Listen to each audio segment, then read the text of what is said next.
श्री गणेशाय नमः। फ्रेंड्स, आप देख रहे हैं यूट्यूब चैनल श्री सत्य सनातन में आपका स्वागत है। फ्रेंड, क्या आपने कभी सोचा है कि नहाना और स्नान एक जैसे नहीं होते हैं? क्या कभी किसी ने आपको बताया कि केवल पानी से शरीर साफ होता है, लेकिन आत्मा कैसे शुद्ध होती है? आज की यह कथा सिर्फ द्रौपदी जी और श्री कृष्ण जी की नहीं है। यह कहानी है हर उस व्यक्ति की जो रोज केवल नहाता है, लेकिन कभी सच्चा स्नान नहीं कर पाता। आज हम जानेंगे क्यों श्री कृष्ण बार बार द्रौपदी जी के पास जाते थे, क्या रहस्य छिपा था उनके हर रोम रोम में, और अंत में आप समझ पाएंगे कि स्नान क्या है और नहाना क्या है। तो अंत तक अवश्य जुड़े रहिए, क्योंकि यह कथा आपकी सोच बदल देगी। एक समय की बात है, द्वारका में देवी सत्यभामा के मन में एक प्रश्न बार बार उठ रहा था। वे देखती थी कि श्री कृष्ण बार बार हस्तिनापुर में द्रौपदी जी से मिलने जाते हैं। एक दिन उन्होंने देवी रुक्मणी जी से पूछा, दीदी, क्या आपने कभी सोचा है कि प्रभु द्रौपदी के घर इतनी बार क्यों जाते हैं?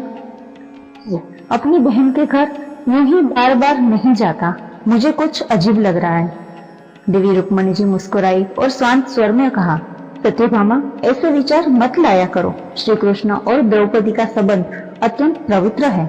यह भक्ति और आत्मा का संबंध है। लेकिन सत्यभामा का मन अब भी बेचैन था। उसी समय श्री कृष्ण वहां आए और जाने की तैयारी करने लगे। सत्यभामा ने तुरंत पूछा, प्रभु, आप कहाँ जा रहे हैं? तो श्री कृष्ण मुस्कुराते हुए बोले, मैं द्रौपदी के पास जा रहा हूँ। अब तो सत्यभामा का संदेह और भी गहरा गया। उन्होंने रुक्मणी जी से कहा, देखा दीदी, फिर वही। श्री कृष्ण ने यह सुन लिया और कहा, यदि तुम चाहो तो आज मेरे साथ चल सकती हो। सत्य ने तुरंत तैयार हो गए और रुक्मणी जी से बोली, दीदी, आप भी चलिए, आज तो असली बात पता चल ही जाएगी। तीनों जन द्रौपदी के भवन पहुंचे तो देखा द्रौपदी अपने बाल सुलझा रही है। श्री कृष्ण ने पूछा, बहन, क्या कर रही हो? द्रौपदी जी ने कहा, भैया, अभी स्नान करके आई हूँ तो बाल संवार रही हूँ। श्री कृष्ण हंसते हंसते बोले, आज तो तुम्हारी भाभी आई है, क्यों ना वही तुम्हारी सेवा करे। फिर उन्होंने सत्यभामा, तुम द्रौपदी के बालों में तेल लगाओ और रुक्मणी, तुम उनकी चोटी बना लो। सत्यभामा मन ही मन बोली, आज मौका अच्छा है। जैसे ही उन्होंने द्रौपदी के सिर में तेल लगाना शुरू किया और एक बाल को हल्का सा खींचा, हे कृष्णा, आवाज आई। दूसरा बाल छुआ, हे कृष्णा। तीसरा बाल, हे कृष्णा। सत्यभामा घबरा गई। उन्होंने रुक्मणी जी से धीरे से पूछा, दीदी, यह क्या रहस्य है? इनके हर बाल से कृष्ण का नाम क्यों निकल रहा है? रुक्मणी जी भी चकित थी। तभी श्री कृष्ण बोले, सत्यभामा, तुम पूछती थी ना कि मैं बार बार द्रौपदी के पास क्यों जाता हूँ। इस संसार में कई भक्त हुए, ऋषि, मुनि, योगी और तपस्वी, लेकिन द्रौपदी जैसी भक्ति किसी में नहीं।